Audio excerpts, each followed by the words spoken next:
Jadi kami ucapkan terima kasih atas Yang terhormat Ketua Umum Asosiasi Penyelenggara Jaringan Telekomunikasi Bapak Muhammad Arif Angga dan para pengurus Abjatel, yang saya hormati juga Ketua Pelaksana Rakernas Ibu Ana Rosdiana dan seluruh peserta Rakernas Abjatel 2019 yang saya hormati. Alhamdulillah sore hari ini bisa bersama-sama berjumpa setelah Bapak Ibu sekalian, saya dengar sudah menuntaskan Rakernasnya. Mudah-mudahan Rakernasnya Rakernas yang produktif dan hasilnya nanti bisa dieksekusi memberikan manfaat bagi semuanya. Tadi sambil jalan ke sini saya tanya, kalau Rakernas itu unit kepesertaannya bagaimana? Karena kalau Rakernas kan berarti ada skop nasional, mengikuti rapat kerja, ada unsur-unsurnya. Dan saya dengar tadi mayoritas memang, paling bukan mayoritas, porsi terbesar justru datang dari Jabodetabek, betul ya? Jadi ini namanya nasional tapi pesertanya sebetulnya lokal, gitu. Skalanya nasional.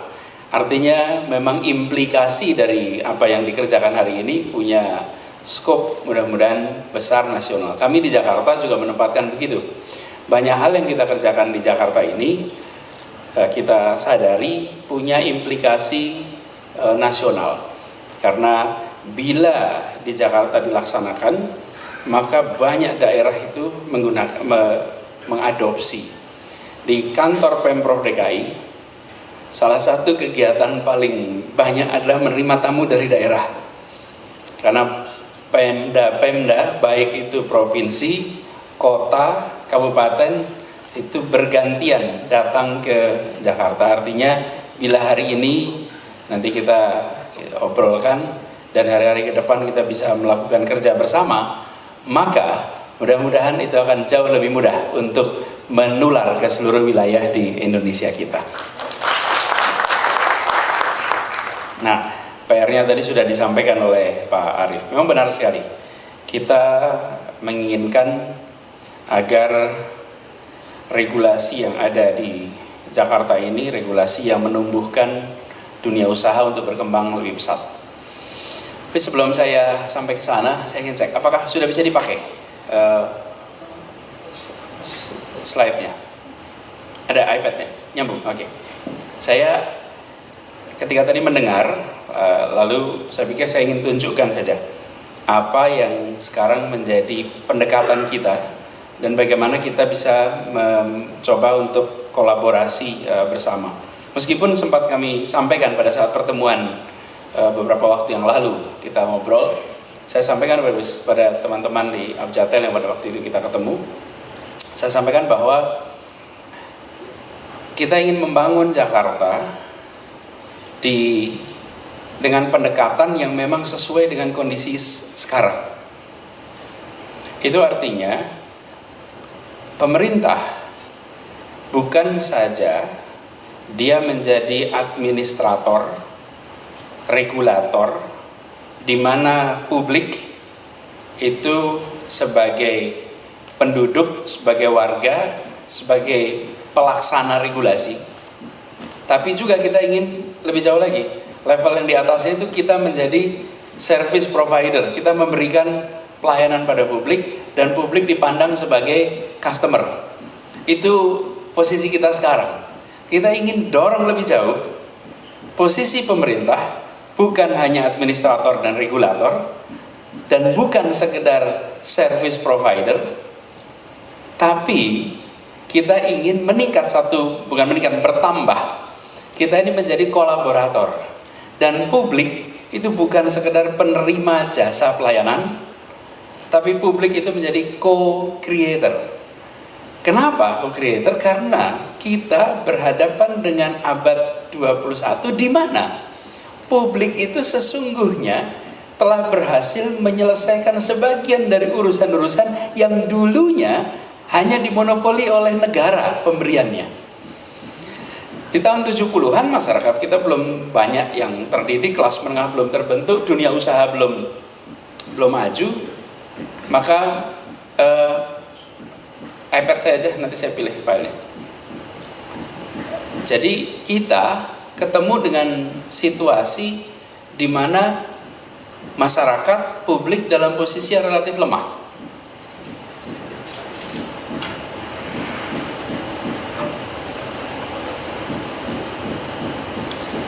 Tapi ketika hari ini kita ketemu dengan situasi di mana masyarakat itu memiliki kemampuan untuk melakukan kegiatan pembangunan, dan masyarakat memiliki resources untuk bisa mengerjakan bersama dengan negara. Posisi kita ini sebagai negara. Jadi Bapak sekalian yang saya hormati, ini saya ingin tunjukkan ini Pak Salah. Jadi kalau kita hanya memikirkan posisi kita sebagai administrator, regulator, kita bikin semua regulasi itu. Lalu tugasnya warga laksanakan. Di tempat yang kami ingin tuju, city government is collaborator and the people are co-creator, termasuk unsur regulasinya itu adalah dibangun sebagai sebuah kolaborasi. Kenapa? Karena sebagian dari jasa yang dibutuhkan warga itu disediakan juga oleh masyarakat. Beri contoh, transportasi. Dulu transportasi itu semuanya menyediakan pemerintah. Lihat hari ini, transportasi itu warga pun menyediakan, private entity menyediakan public transport. Kalau kita memandang diri kita terus-menerus hanya sebagai regulator dan tidak menempatkan entitas di masyarakat sebagai co-creator, apa yang terjadi? Nanti regulasinya kalah terus sama warganya. Secara prinsip memang kecepatan inovasi itu lebih tinggi daripada aturan mengikuti. Tapi kalau di level kota, aturan itu bisa dengan cepat mengikuti. Tapi harus ada sebuah kegiatan yang kita sebut namanya kolaborasi. Kalau di sini Bapak sekalian namanya sosialisasi. Bikin aturan sosialisasi. Karena itulah bentuk engagementnya sosialisasi. Ini sosialisasi. Ini di sini udah lebih baik nih, namanya konsultasi. Tapi keputusan di mana? Tetap di kami. Tapi prosesnya konsultasi aja, kita engage. Di sini kita aturnya sebagai sebuah kolaborasi. Jadi dengan teman-teman semua di Abjatel, seperti tadi disampaikan oleh Pak Arief, ada agenda soal review regulasi. Ya, let's do it. Kita perlu regulasi. Untuk apa? Untuk membuat ekosistem khususnya bagi jaringan telekomunikasi yang sehat. Kami, pemerintah tidak punya kepentingan untuk mencari untung, karena negara tidak mencari untung. Kami memiliki tanggung jawab untuk menjalankan konstitusi dan perundangan. Itu tanggung jawab kami. Kalau ditanya, Pak Anies, apa objektifnya? Satu kalimat, keadilan sosial bagi seluruh rakyat Indonesia. Itu objektifnya. Titik. Cara mencapai itu menggunakan mekanisme pasar, market mechanism untuk achieve social justice. Kami dekati dengan pendekatan itu. Tujuan dari bernegara itu bukan mencari untung. Karena itu pemerintah tidak usah terlibat dalam pasar. Pasarnya tumbuh. Pemerintah butuhnya apa? Pasar tumbuh supaya dari sisi kami pajaknya meningkat, ekosistemnya disehatkan, tumbuh. Kami mendapatkannya dari mana? Dari pajak. Tapi bukan kami terlibat di dalam pasarnya. Karena itu kita tidak lihat. Tahu kenapa ada BUMD?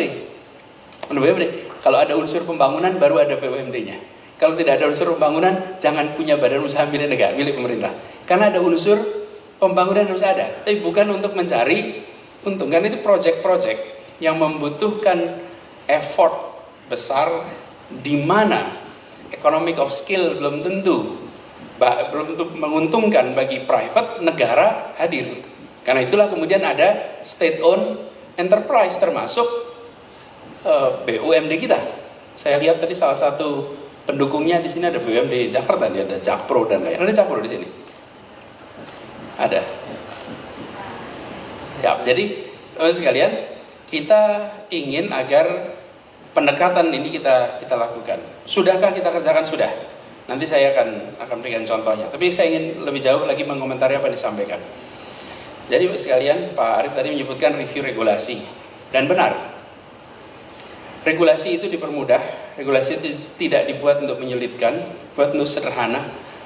Tapi tidak boleh regulasi itu menyimpang dari prinsip mencapai keadilan. Karena itu yang membedakan republik ini dengan tempat lain. Yang membedakan, kalau tempat lain, market mechanism for the purpose of efficiency. Efisiensi. Bapak Ibu sekalian lihat, di banyak tempat mengapa mekanisme pasar didorong, dibuat mekanisme pasar yang efisien supaya market function efficiently. Apakah menghadirkan justice apa tidak? It doesn't matter. Untuk Indonesia, it matters. Karena tujuan republik ini bukan semata-mata untuk memperbesar GDP, tapi tujuan republik ini adalah untuk menghadirkan keadilan sosial. Itu yang membedakan. Karena itulah kenapa kita punya Pancasila. Jadi tugas saya di dalam membuat peraturan, memastikan bahwa peraturan itu fair, adil bagi sesama pelaku maupun adil bagi publik. Private interest is good, public interest is good. Problemnya adalah kalau private interest berseberangan dengan public interest. That's the problem. Tugas kita itu membuat regulasi di mana private interest dan public interest in line. Tapi kalau public interest ke sana, private interest ke sana, nah di situ letak masalah tuh. Bisa dilakukan? Bisa. Justru di situ letak kekuatannya, di situ letak kuncinya. Bagaimana kepentingan private dan kepentingan publik jalan inline. Untuk bisa jalan inline, jangan hanya publik yang mengatur, jangan hanya private yang mengatur, tapi private and public harus duduk bersama.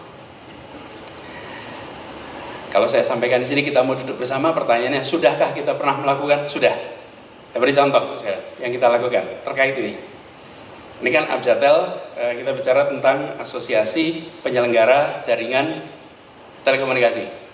Saya beri contoh, di Jakarta ini ada asosiasi penyelenggara angkutan darat Perganda. Ada lebih dari sekitar 27 operator yang ada di Jakarta ini menyelenggarakan transportasi.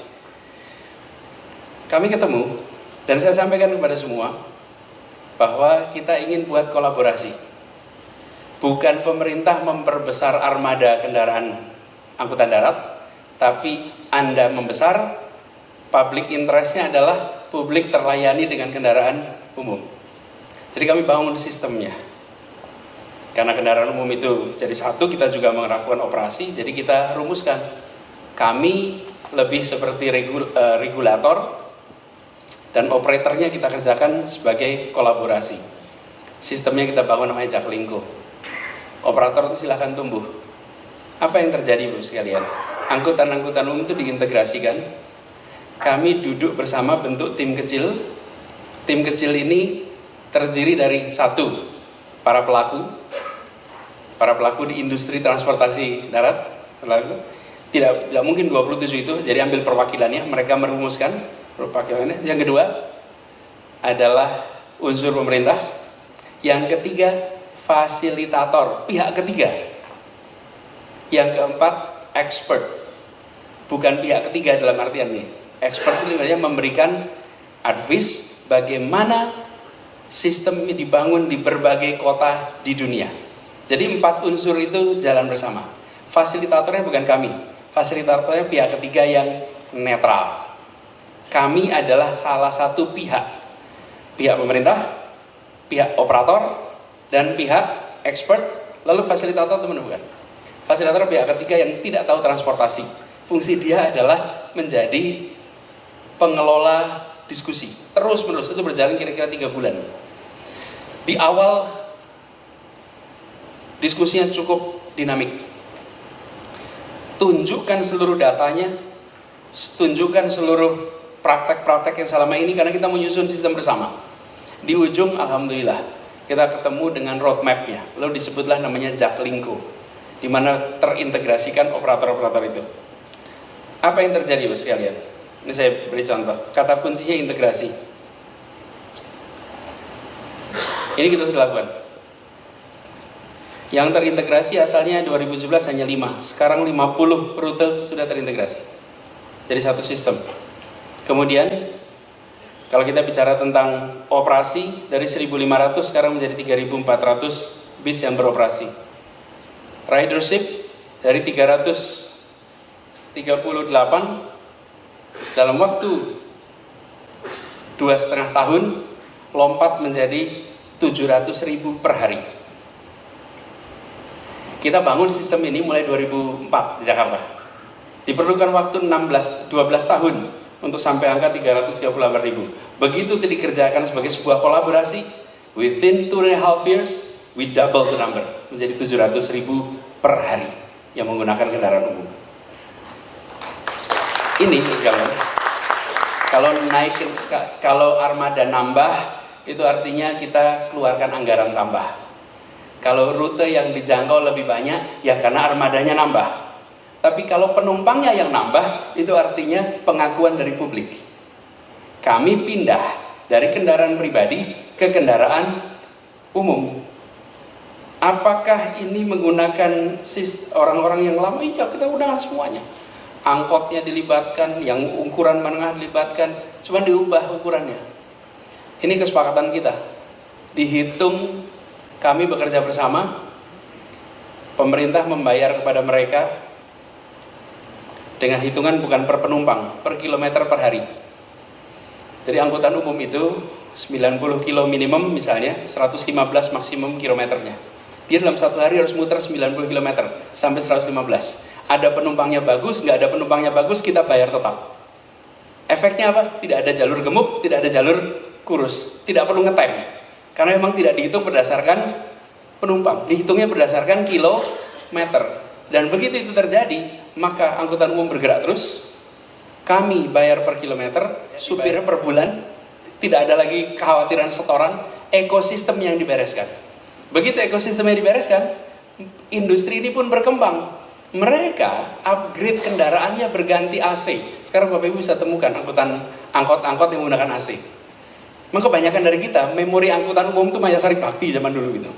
PPD. Karena itu kalau dengar angkutan umum tuh enggak gitu. Bapak Ibu coba angkutan umum sekarang. Nanti Bapak Ibu akan merasakan perbedaannya. Dan kalau sudah merasakan perbedaannya, do it every day. Tujuan kita apa? Tadi keadilan sosial itu yang saya pikirkan, bahwa operator-operator itu harus tumbuh. Mereka sudah ada sebelum kami ada. Tujuan kita bukan mematikan mereka. Bapak Ibu sekalian, kalau mematikan sederhana. Kalau kita hanya mikirin sendiri, kami anggarannya ditambah, beli bis yang banyak sekali, jangkau sebanyak-banyaknya wilayah. Salahkah? Tidak. Tapi apa yang terjadi? We don't do justice. Kita tidak adil di tempat ini. Karena yang operatornya tidak hidup. Kami ingin tunjukkan Bapak Ibu sekalian bahwa komitmen kolaborasi itu bukan retorik. Ini sudah kita buktikan sudah jalan. Jadi ketika saya mengajak Abzatel untuk ngobrol nanti itu bukan sesuatu yang ini baru mulai, no, we did it. Dan nanti saya bisa tunjukkan kasus-kasus yang lain. Pembangunan kampung begitu. Ini banyak contohnya di sini. Pembangunan jalan begitu. Transportasi sama. Ini kalau Bapak Ibu datang ke Jalan Sudirman sekarang sudah semuanya. Itu map MOI findings. Apakah itu kami yang buat? Bukan. Yang membuat ini adalah namanya Forum Diskusi Transportasi Jakarta. Karena selama ini halte-halte bis di Jakarta itu hanya berguna untuk orang yang sudah lama di Jakarta, Bapak Ibu. Kalau orang baru masuk ke Jakarta lalu berhenti di halte bis, dia bingung bis mana aja yang lewat ke sini. Bisa kemana saja, ada informasi sama sekali. Kita tuh mengasumsikan semua orang di Jakarta tahu semua rute bis. Ini dengan cara seperti itu, Bapak Ibu bisa lihat di sini. Itu kalau nanti sempetin jalan, semua rutenya ada. Seperti kota-kota modern lainnya di dunia. Ini dibuat oleh siapa? Kolaborasi. Kami scaling up, mereka ide gagasannya. Jadi ini bukan hanya di dalam satu aspek Bapak Ibu yang kita lakukan. Nah, apa yang sesungguhnya terjadi dengan kita melakukan ini semua? Paling sederhana sekalian. Ini di Jakarta. Jakarta itu dulu kemacetannya nomor 4 di dunia tahun 2017. Urutan nomor 4. Alhamdulillah 2018 dengan pendekatan seperti itu kita turun menjadi nomor 7 di dunia. berharap keluar dari 10 besar di dunia. Kenapa kita bisa lakukan? Itu tadi Bapak sekalian, karena jumlah penggunanya, dulu yang naik kendaraan umum per tahun itu cuma segini, yang tahun 2016 saja, 123 juta. Dalam waktu 3 tahun itu berubah menjadi 255 juta. Ini orang pindah dari kendaraan pribadi ke kendaraan umum, artinya jalanan menjadi lebih lengang, karena itu kita turun. Dan TomTom Traffic Index ini bukan ngirim operator ke sini untuk melakukan survei, mereka mengerjakan secara digital. Jadi datanya valid. Itu sebabnya kita, alhamdulillah, bulan Januari besok awardnya diberikan. Kita 1 dari 3 kota di dunia yang mendapatkan klasifikasi Most Improved Public Transport in the World. Saya jamin ini nggak ada di sosmed Bapak Ibu. Nggak ada, ini nggak ada. Tapi memang kita tidak berkampanye di sosmed. Kita ini mau menciptakan pengalaman baru bagi warga Jakarta, sehingga warga Jakarta, saya sampaikan kepada semua, targetnya bukan angka-angka itu. Targetnya orang di Jakarta berkata begini, syukur alhamdulillah kita tinggal di Jakarta. Kalau itu terjadi, we're doing good. We're doing good. Keluarga, pribadi bilang alhamdulillah, untung kami di Jakarta. Begitu itu terjadi, that's it. Bukan apa kata orang tentang Jakarta, tapi apa yang dialami pribadinya tentang Jakarta. That's what matter. Dan memang tidak ada kampanye bulan depan, jadi nggak perlu juga kita berkampanye sekarang. Tunjukkan aja lewat karya-karya, bukan? Nggak ada apa-apa. Jadi itu sebabnya kita konsentrasi kolaborasi itu in a serious way. Ini saya berikan pada Bapak Ibu sekalian. Sebenarnya saya tidak berencana ngomong ini, berencana untuk penutupan saja. Tapi mendengar apa yang disampaikan Pak Arief tadi, udah siapin aja. Saya mau tunjukin, this is what we have done. Untuk menunjukkan ilustrasi Bapak Ibu sekalian. Nanti ketika duduk dengan Abjatel, tentu bukan data seperti begini. Bapak Ibu tunjukkan pada kami. Kami perlu tahu seperti apa sesungguhnya jasa telekomunikasi 20 tahun yang akan datang. Sehingga regulasi yang kita siapkan sekarang itu menempatkan Jakarta untuk mengantisipasi perubahan ke depan. Kalau nggak bisa 20 tahun terlalu jauh, 10 tahun, 5 tahun. Sehingga kita siapkan infrastruktur regulasi, infrastruktur softnya, sampai hard infrastructure sesuai dengan antisipasi perubahan itu. Jangan sampai kita membuat regulasi, saya ingat tahun 90-an tuh, partel di mana-mana Bapak Ibu waktu itu. Betul kan? Apalagi yang tempat kota-kota pelajar itu. Kota pelajar itu pasti partel penuh itu kalau malam. Untuk telepon minta kiriman wesel udah dikirimin. Kirimin udah waktu yang mau habis. Yang punya investasi wartel luar biasa besar pada saat itu tidak sadar bahwa dalam hitungan tahun keluar cellphone dan seluruh wartel tutup. Hari ini wartel itu adalah museum. Tidak ada lagi yang memberikan. Nah kami ingin, tadi diceritakan, di banyak negara ada kok aturannya, kabel atas, kabel bawah, why not? Kami ini tidak dalam posisi untuk memberitahu industri. Justru industri lah yang harus memberitahu kami what is going on in the industry, yang kami harus siapkan di Jakarta. Ini harus kita lakukan sama-sama. Jadi saya berharap nantinya kita duduk sama-sama, karena itu asosiasi sama kami kemarin dengan Organda ketika ini. Bapak Ibu dengan Abjatel, Bapak Ibu tentukan siapa dari sisi kami, siapa, kita duduk sama-sama. Sama-sama kita siapkan regulasi untuk Jakarta, dan kami ingin Bapak Ibu sekalian berikan manfaat itu yang adil kepada penduduk Jakarta. Jangan peningkatan nilai tambah dalam aktivitas komersial, saya ulang, peningkatan nilai tambah akibat aktivitas komersial, distribusinya tidak seimbang dengan publik. Supaya fair. Karena Bapak Ibu nanti kita akan siapkan regulasinya, supaya Bapak Ibu bisa tumbuh besar. Tapi kami ingin manfaatnya juga diberikan kepada publik, bukan kepada pribadi-pribadi, tapi kepada publik. Bukan CSR Bapak Ibu.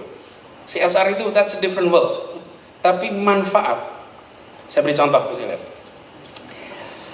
Ini saya bikin ada sebuah regulasi baru. Tapi contoh, misalnya. Di Jakarta ini banyak sekali pemilik lahan yang tanahnya berjejeran. Di antara tanahnya itu ada gang. Gang MHT namanya. Gang MHT itu gang yang ukurannya 2 meteran. Yang kalau naik motor harus gantian gitu. Karena tidak mungkin papasan 2 meteran. Selama bertahun-tahun sering terjadi punya tanah di kanan, ada gang tanah di kiri. Lalu dua pihak swasta ini, pihak pribadi ini mengajukan kepada pemerintah untuk tanahnya digabung, lalu gangnya dipindah ke pinggir. Masuk akal bukan? Dengan begitu tanahnya bisa digunakan lebih optimal. Satu 5.000 meter, satu 7.000 meter, tapi karena sendiri-sendiri tidak bisa dibangun sebagai sebuah komplek. Kalau itu bisa dibangun jadi 1,2 hektar dengan gangnya dipindah. Pak, itu kita kerjakan rutin. Tapi saya katakan kemudian, sekarang saya mau ubah. Boleh itu dipindahkan, tapi gang yang baru tidak boleh 2 meter. Gang yang baru ukurannya harus 5 meter. Kenapa? Karena dua tanah yang digabung ini meningkatkan nilai tanah itu menjadi luar biasa. Lalu warga di belakangnya, di kampung yang kampung kecil itu, dapat manfaat apa? Nggak dapat. Kenapa? Karena dia tetap dapat gang 2 meter. Itu dikerjakan bertahun-tahun. Mulai 2019 ini tidak ada. Semua silahkan Anda ambil, tapi Anda harus berikan pada masyarakat. Ini yang saya sebut sebagai nilai tambahnya hadir, manfaatnya kepada publik hadir. Karena tugas kami adalah membuat terjadinya keadilan. Tugas Bapak Ibu adalah membuat semua operasinya efisien. Nah ini kita temukan nih. Dengan cara begitu insya Allah kita bisa inline. Termasuk tadi disampaikan soal ruang ketiga. Terima kasih Pak Jatel mau mendukung untuk fasilitas internet di ruang ketiga ini. Memang ini salah satu tujuan kita berharap nanti ruang-ruang ketiga kita ini bisa tumbuh Bapak sekalian. Ruang ketiga ini ada banyak Bapak Ibu. Kalau sekarang di Jakarta ada sebagian lokasinya saya beri contoh. Sebagian lokasinya di daerah-daerah perkantoran. Nanti silakan Bapak Ibu manfaatkan. Ini di sekitar Jalan Kendal, ini di sekitar Duku Atas, kawasan-kawasan itu. Apa sih tujuannya ruang ketiga? Terus sekalian, ini salah satu tantangan yang kami ingin beres. Karena itu kami berharap sekali bantuan dari Bapak Ibu sekalian, ruang ketiga ini dibuat lebih baik. Bapak Ibu semuanya, di kota ini, tanpa kita sadari, sesungguhnya kita ini tidak bersama-sama Bapak Ibu. Ada 3 ruang. Satu ruang pertama di rumah, ruang kedua di tempat kerja. Dan kita tiap hari dari rumah ke tempat kerja dan kembali. Lalu ada ruang ketiga. Ruang ketiga itu ruang kita harusnya bersama. Ruang ketiga ini tidak diatur oleh negara dan pemerintah tidak secara sengaja merekayasa ruang ketiga. Efeknya ruang ketiga diciptakan oleh siapa? Diciptakan oleh market mechanism. Dan market mechanism has never been about equality, unity. Nggak pernah. Cari aja seluruh dunia. Nggak ada. Market mechanism is about efficiency. Apa yang terjadi? Ruang ketiganya. Sabtu Minggu. Kalau mau cari ruang ketiga, bukan di rumah, bukan di kantor, kemana Bapak Ibu? Mall. Mall. Mallnya bagaimana Bapak Ibu? Depend on purchasing power, betul tidak? Yang ke Mall Tamrin City tidak masuk Grand Indonesia. Yang masuk Grand Indonesia tidak masuk Tamrin City, betul tidak saudara? That's what happened. Yang ke Plaza Indonesia hampir pasti tidak ke Cinere Mall. That's completely different mall. Di selatan sana ada Pondok Indah Mall, ada Point Square. Jamin yang ke Point Square bukan ke Pondok Indah Mall. Tanpa kita sadari, ruang ketiga itu dibebaskan untuk diatur oleh mekanisme pasar. Negara diam, tidak mengurusi. Seakan-akan it doesn't matter, it matters Bapak Ibu. Kenapa kita tidak punya perasaan kebersamaan? Karena kita tidak merekayasa kebersamaan. Di kantor, yang office boy naik motor, yang middle top naik mobil, makin top mobilnya makin tinggi. Parkirnya beda.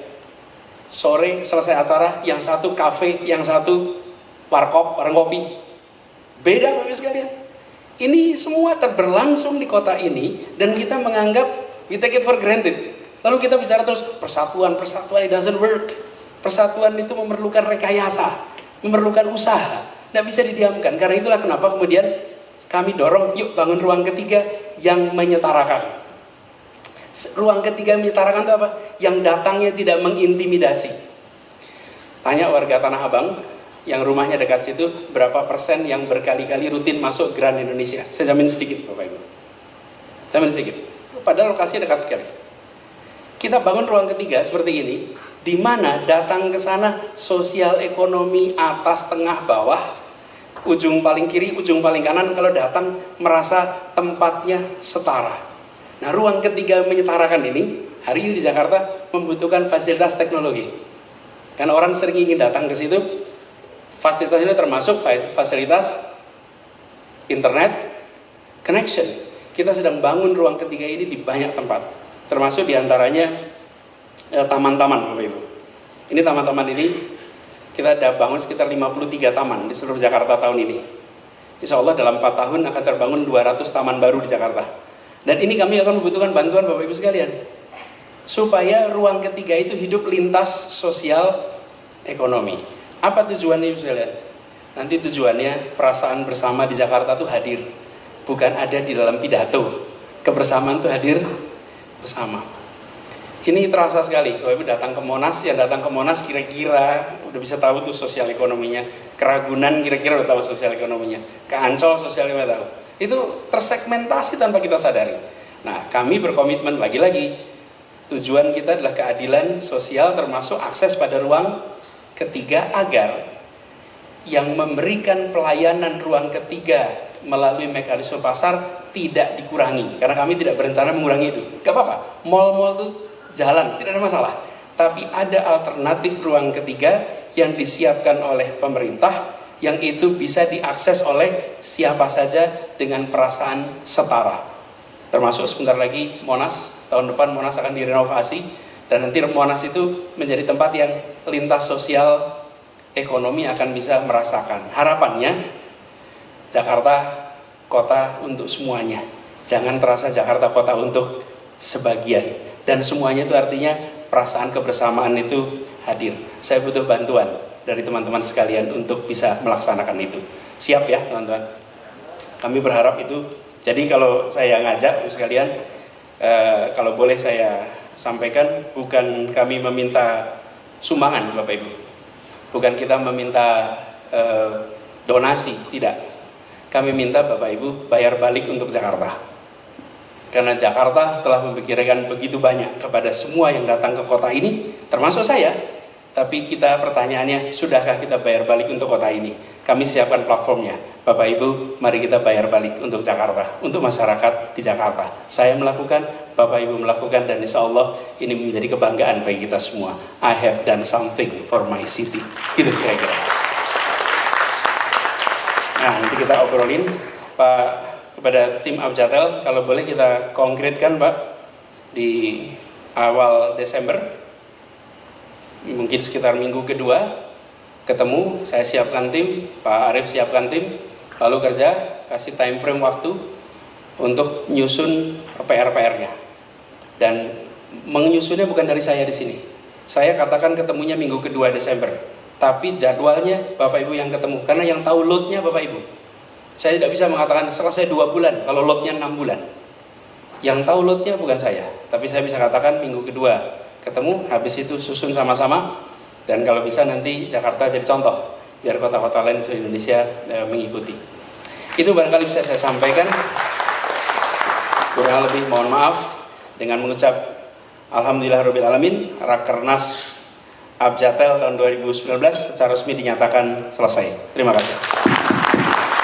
Sekarang cindera mata. Cindera mata pertama dari Abjatel ke Gubernur Provinsi